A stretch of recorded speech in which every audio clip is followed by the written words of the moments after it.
Hello, everyone. Thanks for joining today for this webinar. I'm grateful to Kevin Kavanaugh for hosting it on this topic that is a little different from a lot of the other patient safety and quality work that's out there. And like the previous books I've done on medical errors and overtreatment, this one was a journey, and you start out looking for a good story, and I think we've come up with one that really is a very, very compelling expose of the dramatic shift in where our prescription drugs are being made. I'm just going to go through a series of slides, and they're very high level.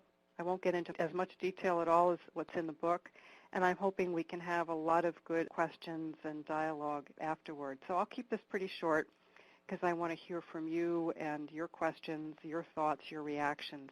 So we'll get started. The book is called China RX, Exposing the Risks of America's Dependence on China for Medicine. I spent about 3+ years doing research for this book because this is a very hidden story. It took a lot of in-depth research and talking with people in the field and in government and industry to find out what the real story is. So many Americans, probably almost all of us at some point in our lives, take a prescription drug. Many of us also get them in these amber-colored plastic bottles with the white caps that are hard to open. But we rarely see what the country of origin is. We usually see our names, the doctor who prescribed it, the name of the medicine, how to take it, whether with food or not, the dose, and so forth. But we really don't see where they're coming from. So it turns out there's been a huge shift in where America's drugs are being made. Back in the 1980s, and this is a little schematic to show general trends, back then the U.S., Europe, and Japan made what I'm calling the active pharmaceutical ingredients. These are the ingredients in our antibiotics or chemotherapies or antidepressants that provide the therapeutic value. So these are really, really important components. And the West and Japan used to make them. But let's fast forward a couple of decades, and China is the dominant supplier of active pharmaceutical ingredients for Europe, the U.S., and even India, which, as many of you know, is a big generic drug maker. So this is a sea change. It's been happening very quietly, but it's having really profound impact. So what does it mean for you and for me? So it means that millions of Americans are taking medicines made in China by Chinese companies, and we don't know it, and neither do their doctors. And so, but for now, China's biggest footprint is making the active ingredients for thousands of medicines. Think about vitamin C and ascorbic acid. Ascorbic acid is the active ingredient. So we've got two things going on here. China is ramping up production of generic drugs really fast. That's its new line of action, but for right now, its biggest footprint is making the key ingredients. And when you control that, you really control the global drug supply. So how dependent are we? I had the pleasure of interviewing some wonderful people in the industry. It's interesting that those in Europe were, frankly, more forthcoming and transparent than were folks in the industry here in the United States. This is a quote from the CEO of a European manufacturer who said, if China for some reason decided to stop exporting active pharmaceutical ingredients, within 3 months all our pharmacies would be empty. That's a pretty startling statement. Again, this has all happened very quietly, under the radar, unbeknownst to us as consumers, to doctors, to pharmacists, and to many in the public policy community. As part of doing the research and digging for this book, the pharmaceutical industry trade press had a lot of very helpful information about these trends. This was a pretty startling but accurate headline. Fierce Pharma is one of these industry newsletters that's very helpful in explaining what's going on. But look at the title. This is from 2012. Dangers aside, drug makers can't live without Chinese active ingredients. Again, the piece of our medicines that give it their therapeutic value. As I've talked about this topic, one of the things that people remind me of is, well, don't we get a lot of our generics from India? And that's right. But it turns out India is dependent on China, too, for these key ingredients to make the many, many generic drugs that it manufactures and sends around the world. The other thing that's interesting, though, unlike the United States, it's much more open about this fact to the public, and you see stories in the media, whereas we don't see too much of it here in the U.S. in the mainstream media. This was an article in the Economic Times, a newspaper in India. India heavily relying on China for 12 essential medicines. And another one from the BBC, India too reliant. And it worries the leadership in that government because it has national security implications. Here's what the BBC wrote in its article. India produces a third of the world's medicines, mostly in the form of generics, but China has a virtual monopoly over pricing and supply of active ingredients. There are no domestic producers left for many essential medicines in India. The government is now worried that in the event of a dispute with China, India could face a public health crisis. So as I read about this, I thought about, what about here in the U.S.? Do we have a similar thing happening? There's tensions in the South China Sea, and if there are disputes, will the trade routes be blocked? Will we be able to access our medicines? What if there's a public health crisis, say a global pandemic that affects the United States? Or what if there's a Fukushima-type event in China and it affects a lot of manufacturing plants? The United States and the rest of the world will have to line up behind other countries. So what are the risks? So if China shut the door on exports to the U.S., basically hospitals would cease to function. Now people say with all the talk about trade and tariffs right now, are we at risk for that? And my response to that is it's pretty unlikely that that will happen now. China has leverage, but I don't think it'll use it now. And the reason is China's aim, stated very clearly and powerfully, is to become the pharmacy to the world. It wants to do that as part of this plan that it has for its industrial policy. So for right now, it would be a pretty big public relations disaster if it tried to interfere with access to medicines for the United States. But down the road, as we become more and more dependent on China, which is what's happening, it will have more and more leverage. So we have to be really aware of it. So how did this happen? How did we get to making medicines and their key ingredients here in the U.S. and Europe and Japan and moving it over to China? Well, it turns out there's a couple of factors. Some of you might remember the generic drug law, the Hatch-Waxman Act, that was passed in 1984. And that was an incredibly valuable piece of legislation that made so many medicines affordable for millions and millions of Americans since then. You can only imagine how many billions consumers have saved.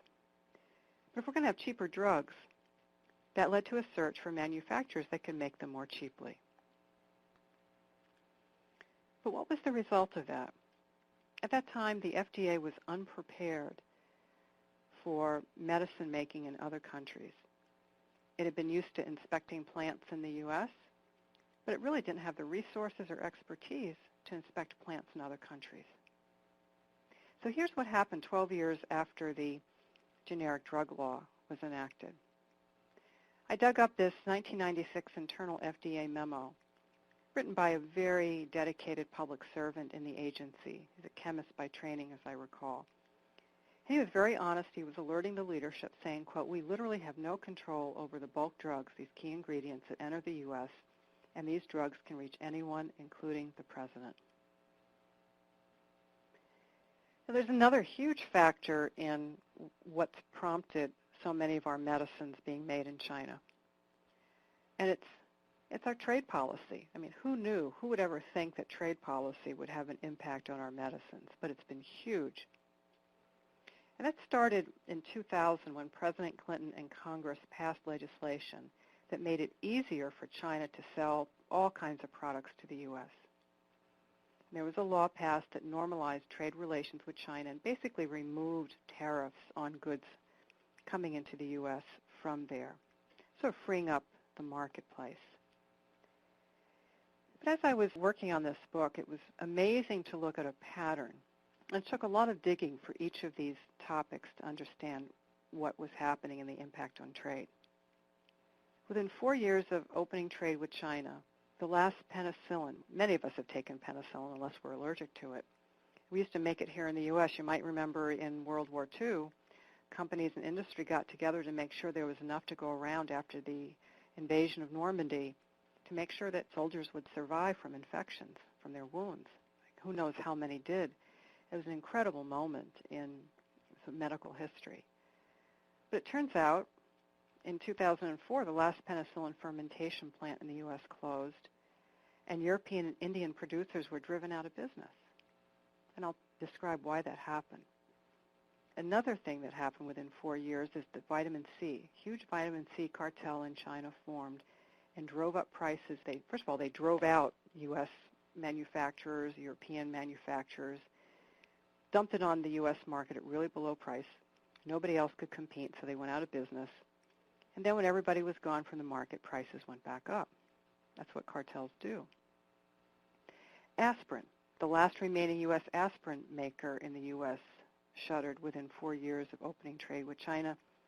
And heparin, large healthcare company Baxter began importing heparin ingredient from China, and 3 years later, 250-plus American deaths were reported to the FDA associated with a contaminated ingredient from there.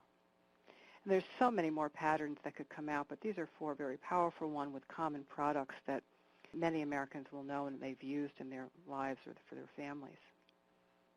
So what happened? What caused this contaminated heparin? It turns out the U.S. company Baxter had switched to a supplier in China. They did that in 2004. And by 2007 and 2008, there were reports coming into the FDA about people being injured, people dying.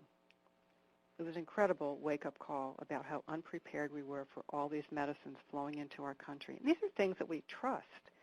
When you put a pill in your mouth, you trust that it's going to be safe. You trust all the hundreds and hundreds of people that in some way have touched that in making it in some way. And here we have this incredible breach of trust. And one of the things that I've really came to the conclusion about is that this globalization has been really a form of de facto deregulation. Back at that time with the heparin disaster and the tragedy of lost lives, there were 714 establishments in China that were making drug products for the U.S. Those are the ones the FDA knew about. Back then, the FDA didn't even know who was making medicines in China and other countries for us. And that's so different from here in the U.S. Here, it's a really pretty strict system, but over there it was more the Wild East. But of those 714, only 88 had been inspected by the FDA during 2002 to 2007, a far lower proportion than any other country that sold drugs or ingredients to the U.S. It really was the Wild East. It's shocking. It's absolutely shocking. And these are family members who lost loved ones from contaminated heparin. What was really interesting for me is to read about what I'm sure many of you remember as the number of cats and dogs that died from melamine in pet food. And that was around 2007. And it was the exact same playbook that took place with regard to heparin. A cheaper substitute was put into a product and sold as pet food, or in this case, in blood thinner. And this blood thinner is used in hospitals. It's ubiquitous. It's used in surgeries.